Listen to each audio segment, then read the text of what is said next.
Hello, hi, this is Hassan here from, I'll say from, I'm not from Whitechapel, this is East London. I'm actually working in the area, but I thought I'll take my lunch break time, use that to respond to the two mad explorers, the English couple influencers, who came here, it must have been a few months ago. It's now January 2026, time of recording, but they were here I think in early 2025. They do have 300,000 subscribers, and I will put a screenshot in this video.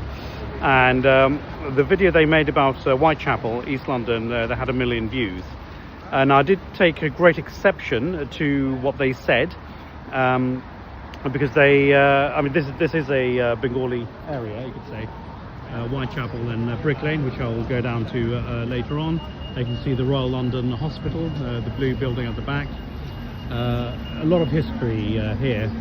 So when they did their video, they said that well, they went around Whitechapel, which I will do now, and they could not find any English people, and they said the Bengalis or Muslims have taken over, so basically we're ruling the country. So I'm of Bangladeshi origin, been in the UK, lived in the UK for 51 years, but I took great exception to what the two mad explorers said when they came to Whitechapel.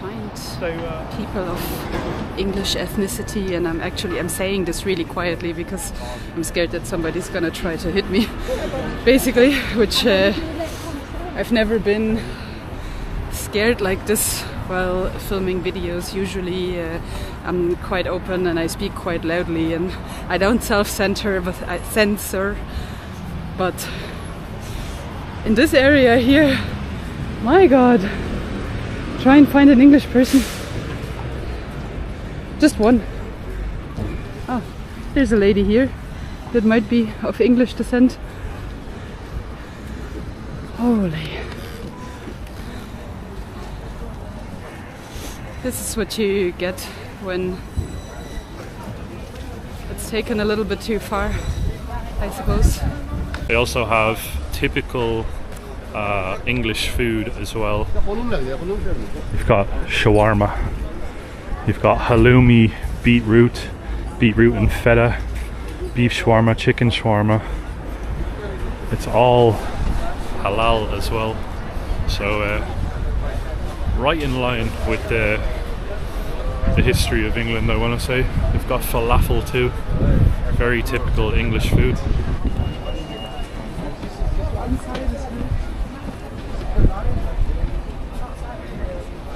So that's the language that's being used in England now. I always thought it was English, coming from Ireland where we used to speak Irish, and now we speak English. I've never seen changed. this. I've never seen this in Europe. This is insane.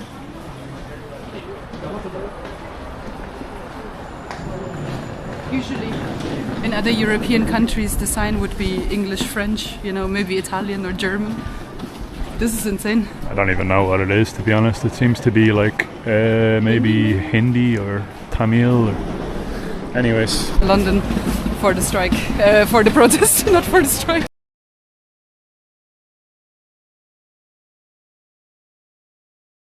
So first things first, when they came out of Whitechapel station, they had this video.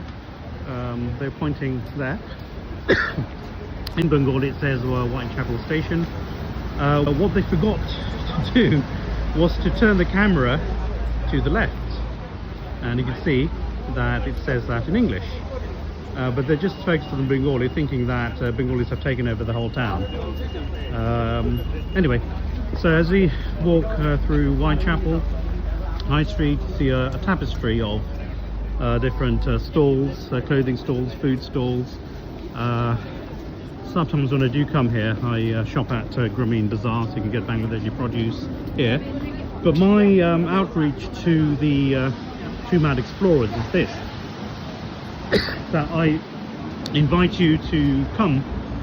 Oh look, there's an English person here. So in their last video they could not see any English people here, but anyway, I'll invite them to come back here to Whitechapel, or even Brick Lane, which I'm going to go to now after this, for a tete-a-tete, for a open chat about ethnicity, about the fears that the English community have, the communities have in the UK, about an apparent takeover by Muslims, and certainly in this case, in my response video, about Bangladeshis or Bengalis in East London.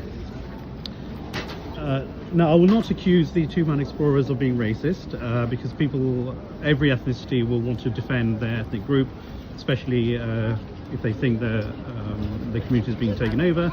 Like, I'm from Bangladesh originally, and a lot of these people here are from Bangladesh. If there was a threat that non-Bangladeshis or people of other ethnicities were going to take over Bangladesh, yes, there would have been protests or concerns. So I'm quite willing to have that discussion. So it's not racism, but the video they did on Whitechapel was race baiting. That's what it was. So they intentionally did not show the English writing on Whitechapel station. They only focused on the Bengali, giving the impression that this is entirely a Bengali controlled area, which it isn't. And I'm sure we can find some English people. We did see some earlier on, but as I go along, you can see some lovely stalls here with some ethnic food.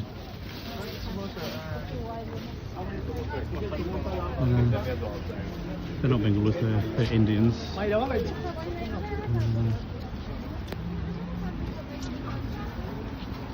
So we go further down.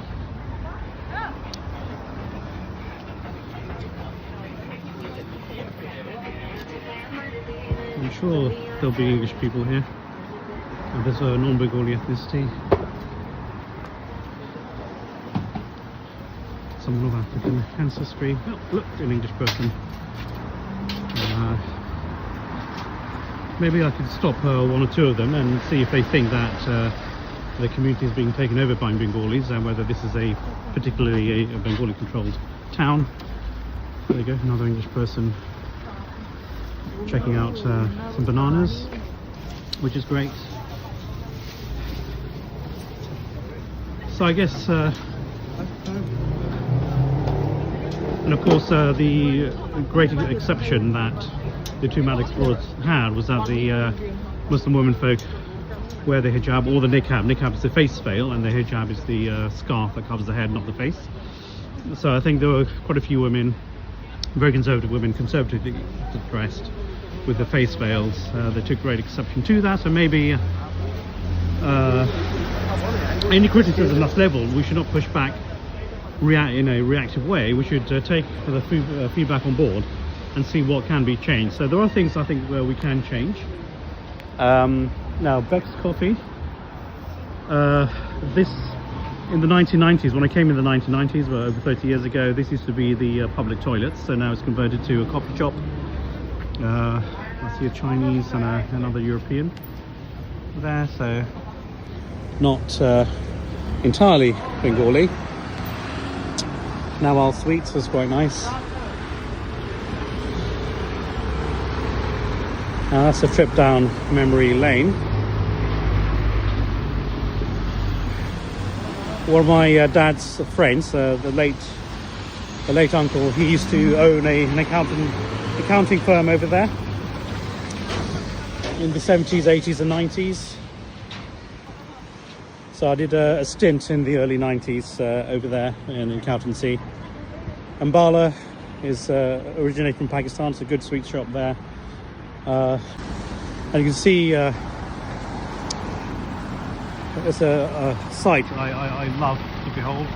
That's the financial centre of London. In fact, London is the centre of the world, probably, financially. It's a financial centre there, alongside New York and probably Frankfurt. So you can see East London, or Whitechapel, Brick Lane, is actually on the doorstep of London's financial centre. And there's been some regeneration of East London. I do remember the regeneration project that started in the 1990s. And it's good to see that there is some prosperity amongst the Bangladeshi community here, but more needs to be done.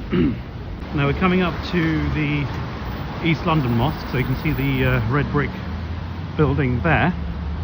And I think there's some talk from various influencers or anti-Islam critics about that particular mosque. There are two issues. One of them is that the call to prayer is very public, it's loud, so anyone walking here can actually hear the call to prayer. And they said this is an imposition by Muslims on the Christian communities here. And also a few months ago there was a charity run organised by the mosque where only men were allowed and women, or girls over 12 and women, were not allowed. And there was a big hoo-ha about that, understandably so, because there's an impression that Muslim women are oppressed, and that's why they were asked not to take part in the charity runs. Yeah, so I do come here sometimes for the prayers if I'm in the area. Yeah, so this is Whitechapel, and another non-Bengali here. Of course, yeah, so the call to prayer, I agree that does not need to be so public, the call to prayer, because it does sound like you're ramming religion down people's throats. Absolutely no need for a public call to prayer in a Christian country like the UK. In terms of the charity run, I mean, there have been other events, so not by this mosque, but there have been other events where women had taken part in various charities, raising money, but no one reports on those. It's only the negative aspects that are reported. So maybe, yeah, the organisers here could do more to be a bit more inclusive, to have joint charity runs. Yes, another English woman here. You can see. So I keep on pointing out to the English faces or European faces, because the video of the two mad explorers indicated that there are no English people whatsoever. They've all been taken over by Muslims or Bangladeshis. And I guess the third aspect is a few months ago, in late 2025, the whole of Whitechapel was blocked by Muslim men, a lot of them wearing masks and pretending that they had taken over and giving the false impression that they've taken over the UK or intending to take over the UK. That is wrong as well. So I condemn those particular cowards. It's only cowards, and these are meant to be men. They're not men at all, because brave people do not cover their faces, right? So those cowards, they obviously wore the mask because they don't want to get into trouble with the authorities, because they're probably going to lose all the benefits that they have, or they're going to be arrested or whatever. Another English person, an English cyclist. So I think those who did protest, they should be very mindful of the wrong perception they're giving, that there's an Islamic takeover of Britain, which there isn't. And I myself have been on GB News, and I have actually mentioned about this threat, or the apparent threat that the English people have. And I think we just need to have a heart-to-heart chat and a discussion, without, with no holds barred, without the fear of being reported to the police. I'm not into that. So over there is Brick Lane. So we're going to go to Brick Lane and try and find some more English people, because I'm pretty sure there's going to be a lot more English people, which the two mad explorers have completely missed for some reason. So yeah, let's head off to Brick Lane. Right, okay, so I'm going to start on the road Osborne Street, which is the precursor to Brick Lane. So you could say this is a starting place, and we'll have a look at try and track down some English folks. But here, the Turkish restaurant, very well known, FS, that is owned by a friend of mine. Her uncle owns a few of these in London, so this is the beginning of Osborne Street. Now, as I say before, we love coming to East London, and especially to Brick Lane, which is also known as Bangla Town. And I can see some English folks here. Cross the road, that's it. Just cross the road and you're there. Hello. Right, okay. Good, well that was good. Didn't take long to find some English folks, and I think there's another. They look English to me, or European at least. And Hampton by Hilton. So if you fancy staying here in East London, exploring the lovely Bengali culinary and variety of foods and cuisine and other shops, then this is the place to come. So I do come here probably at least twice a month, because I do work or cover East London as part of my work. And I guess let me advertise also some of the restaurants that are here. Are these English? No, they're probably European.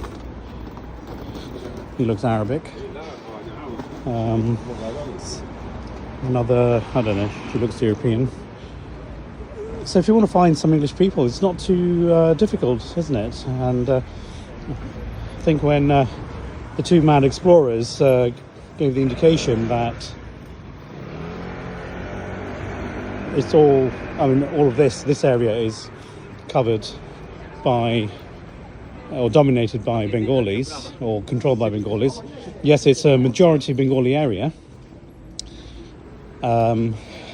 And this little enclave is not too different to a Jewish enclave you'll see in North London. So I do enjoy visiting Golders Green. One of my favourite bagel shops there, Jewish shop, is Carmeli. And I'm going to go down up to Edgware. There's a Jewish shop I enjoy visiting for lunch, having a nice kosher beef sandwich. Can't go wrong there. So there will be little enclaves, and I guess Chinatown is another one in central London. It doesn't mean that the Chinese all have taken over London. Likewise here in Brick Lane, Whitechapel, it's dominated by Bengalis, but I don't think they've taken over. So there's a Palestinian flag as well as a Bengali Bangladeshi flag. Well, I believe in a two-state solution. State of Palestine should be created for Palestinians, and the State of Israel should have the right to exist in peace and security with their Arab brothers. And that's why I support the Abraham Accords. But anyway, this is not about world politics. This is about the English culture and whether Bengalis are taking over London. The reason why I'm going down Brick Lane is because I know there'll be an area where English people do gather around. So if those two mad explorers want to come back again to this part of the world, they're most welcome to, as I direct them. Look, another English person having a steak probably. And this is Amargaon, means my village in Bengali. So the two mad explorers could actually taste some culinary delights here, some Bengali cuisine. Again, they look English.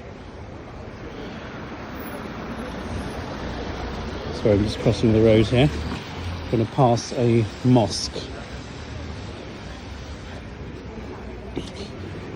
Some more English people.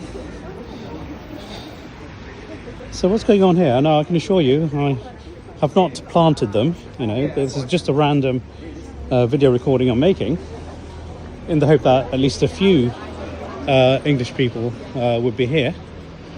But this seems to be quite a lot. We have indeed made it to the Brick Lane Masjid. I have not seen, surprisingly enough, I have not seen a church. Man, this is... It's a Christian school, Christ Church. See, if Muslims have truly taken over, this would have been converted to a Muslim school.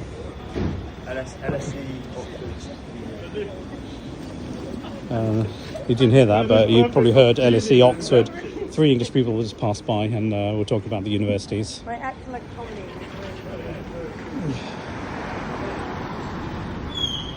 And this here looks like a minaret. This is the Brick Lane Mosque, so do come here sometimes.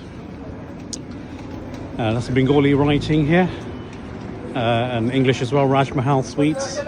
So again, I take great exception to the fact that the two mad explorers, when they videoed the Whitechapel station, they only videoed the Bengali, but forgot to incorporate the English as well. Now, some other influences have also mentioned that there are Bengali writings on the roads, as well as the English. Again, that shouldn't really be an issue. And here we go. This is the Brick Lane Mosque. So this is one of the 2 main mosques. The other one is in Whitechapel. Now, this used to be a synagogue. So the Brick Lane, East London, used to be a Jewish area, and now this is being converted to a mosque. But when you actually go inside, you can actually just about make out I think it was a Hebrew symbol or Jewish symbol. This used to be I think probably a synagogue before, or a Jewish school at least. So that has been maintained. A very rare clothing shop. So this used to be filled with clothing shops. And you need to stand up to yourself. I totally agree with that. Stand up for yourself. Again, so I don't know what's going on here. There seems to be quite a lot of English people here. You would not see that in a area that's been predominantly controlled, inverted commas, by Bengalis and Muslims. So I don't know what happened on that day when the two mad explorers were filming East London, Whitechapel. Across the road as well, you have an international supermarket. All of the things that accurately represent where we are. But we have indeed made it. Taj stores, so you can get Bengali or Bangladeshi produce. And good to see that the owner of Taj drives a Bentley. So it's a good reflection of the prosperity that the Bengali community is experiencing. So taking you down further, where you're going to see a lot of English people gathering on Brick Lane. That's why I'm finding it cold here. It's a Thai and Japanese restaurant, Enso Lounge. Haven't seen this before. This is upmarket. Okay, I'll try that cuisine. But the purpose here, as I say, is to find some English people, and we've seen a lot, at least white faces here. So it might be English or European. Quite like all of these sort of younger people who used to work. They sound English for sure. And so this gathering I'm talking about, where the English people would gather, is actually in a pub or a bar, which is just where you might be able to see the black gates there after the parking sign. And you can see a lot more English people as they sort of, I think this must be a student area. See a lot of students, English students.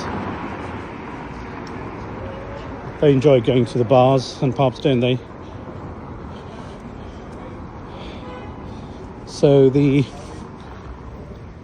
intensity of Bengaliness is decreasing as we move towards the end of Brick Lane, where, thank God to the mad explorers, you are going to see loads of English people. So this is the bar I was talking about. Obviously on a summer's day, you see all of them gathered outside there. So you should have come here and see a lot of English people there, because they love gathering here in the pub areas. And again, if Brick Lane was truly controlled by Muslims, you wouldn't see this here.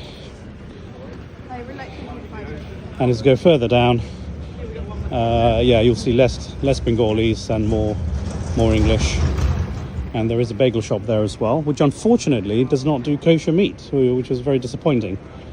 So I'll need to go to North London for that. So I'll come to the end, and then I guess a lot of the Bengalis are concentrated on that part of Brick Lane. Okay. So it was completely disappointing to raise the temperature of the English folk by assuming and implicating that the Bengalis in this area have all taken over the English culture. They haven't, right? So I just wanted to put the record straight.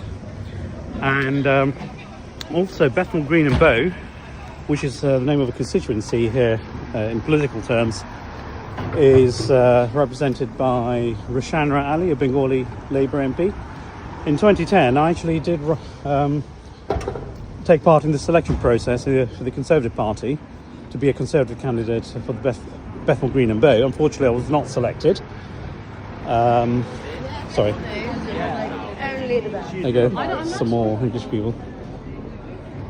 Yeah, unfortunately I was not selected. The reason was that there were 3 of us candidates in the final round, I was the only Bengali candidate, and then there was a Greek candidate, a Greek-British candidate, and an English lady who I respect a lot. She's a lawyer, a barrister.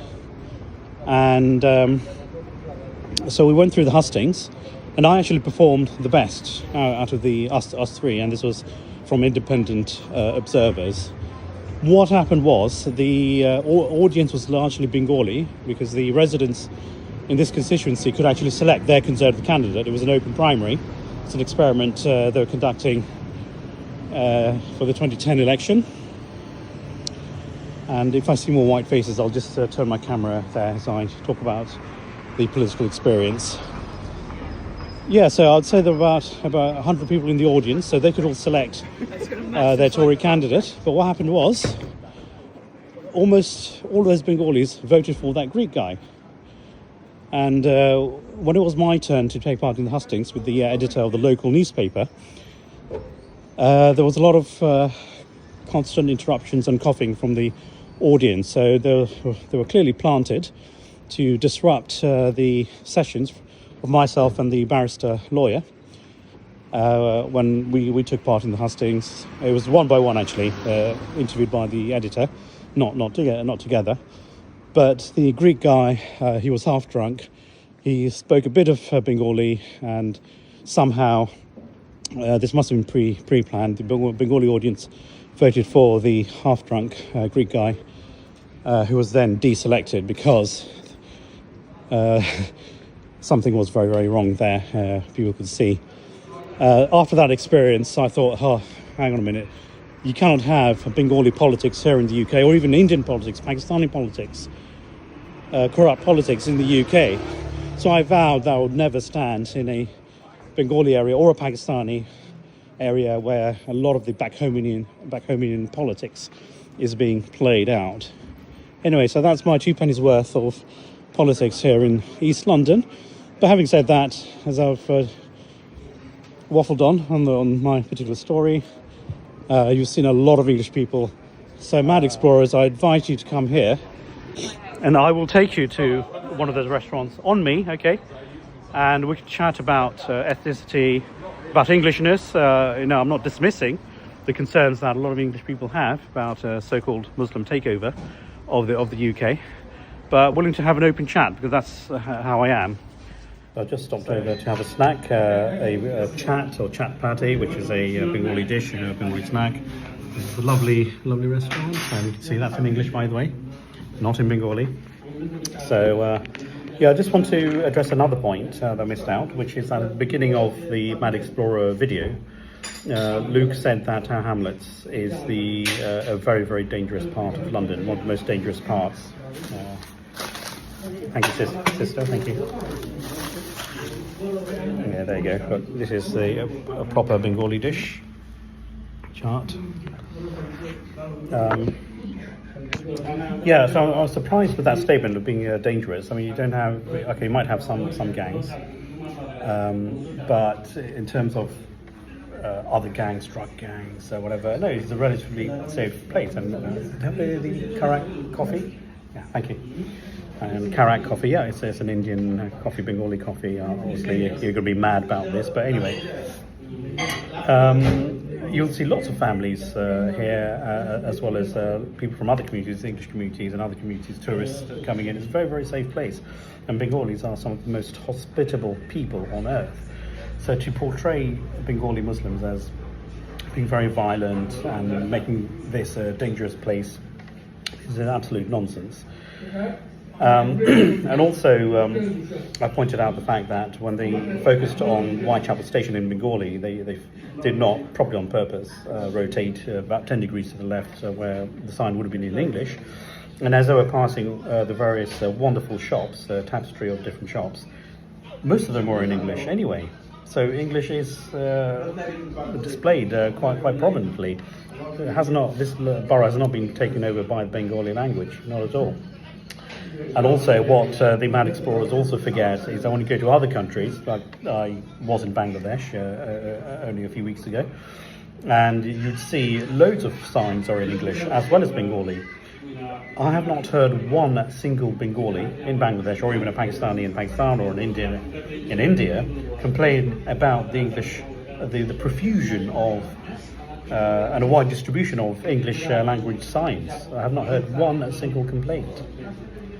So it's quite bizarre that the whole, I mean, their video got 1 million views, which is fine, but unfortunately most of the million viewers will have a very wrong understanding of East London. So if you're a tourist, if you're a foreigner, non-British, you're coming to Britain, you should visit East London. It is a fantastic place to be, and I do enjoy coming here. I do bring my family here. So as I say, I'm not going to call them out for racism. It's not racism.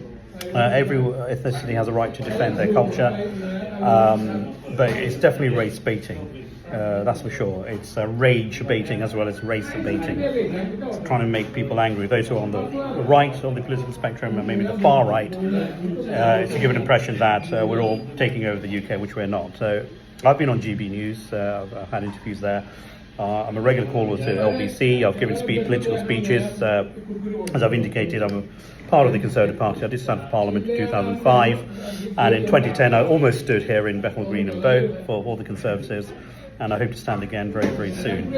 So I hope this has been a reasonable response to the Mad Explorers, and I hope that I extend an invitation to them, to Paul and Naomi, come back to East London, and I'll take them out for a curry. Thank you very much. Thanks.